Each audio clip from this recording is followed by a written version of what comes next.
You're watching the ABM Video Network. Business information at work, online, on demand, and on the money, and on your desktop every Wednesday morning at 9 a.m. Hi, I'm Mark Fleith. Thanks for watching. It's the last Wednesday of the month, and that means another edition of Outside the Cube, ABM's monthly series focused on issues affecting younger professionals in the B2B workplace. Our own Wally Koval is here to share his unique slant on some of the peculiar realities resulting from generational shifts in the B2B workplace. Let's take a look.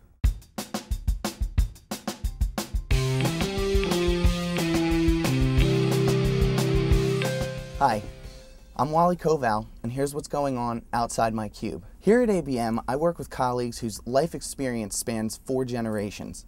Barring some specialized industries and companies, you're bound to find an employee base at most offices spanning a similar period of time. This is part of a major demographic shift taking place as the baby boomers begin to retire and a generation of confident, tech-savvy, well-connected 20-somethings prepare to take the reins.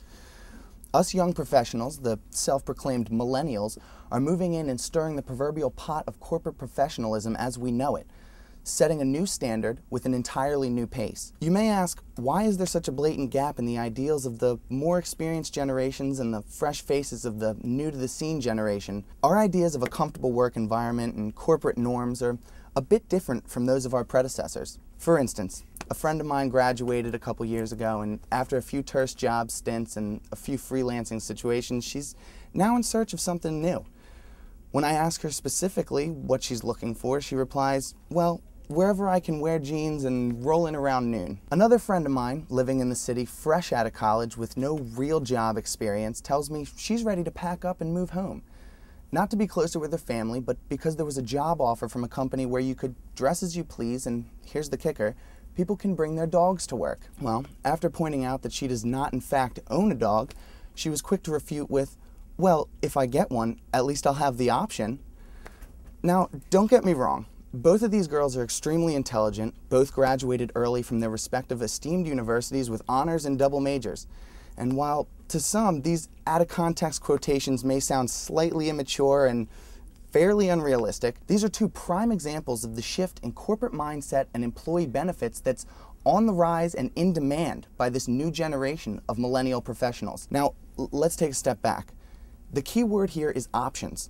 Flexibility that allows for switching the focus to lifestyle rather than work style is the new benefits package, and that's what these young job hunters are not only seeking, but expecting.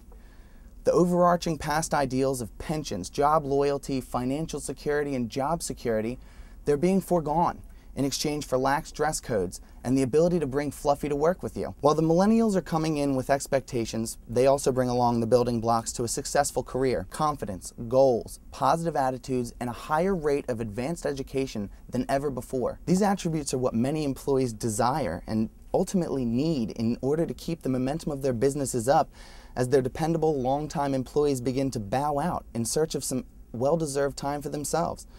The key here is for owners and managers to balance the expectations of this new generation of workers with the long-held value systems of their predecessors. The obstacle most corporations will now face is how to take such a vast group of young, aspiring workers and effectively integrate them into their organizational structure while updating procedures and communications to maximize the overall effectiveness of the multi-generational workplace. I'm Wally Koval, and that's what's going on outside my cube.